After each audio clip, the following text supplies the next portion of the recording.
Yuxuda ağladınız və qorxdunuz? Bəlkə də bunun mənası düşündüyünüzdən tam fərqlidir. Yuxuda ağlamaq və ya gülmək insanların ən çox maraq etdiyi yuxular arasındadır. Çünki çoxları bu yuxuların əksinə çıxdığına inanır. Əgər yuxuda ağlayırsınızsa, bu hər zaman pis əlamət sayılmır. Əksinə, bir çox yozumlarda bu yuxu daxili sıxıntının boşalması, rahatlama və sevindirici xəbərlərlə əlaqələndirilir. Xüsusilə səssiz ağlamaq müsbət dəyişikliklərin işarəsi hesab olunur. Amma yuxuda qışqıraraq, fəryad edərək ağlamaq daxili narahatlıq, stres və həll olunmamış problemlərdən xəbər verə bilər.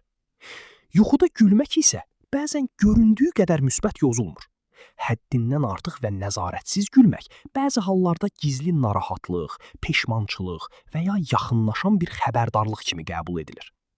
Əgər yuxuda yaxınlarınızla birlikdə səmimi şəkildə gülürsünüzsə, bu münasibətlərin yaxşılaşmasına və xoş anlara işarə ola bilər. Bu yuxular bir şeyi göstərir.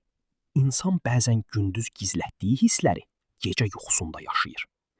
Siz yuxuda daha çox ağlayırsınız yoxsa gülürsünüz? Şərhlərdə yazın. Daha çox yuxu yozmaları üçün kanala abunə olun.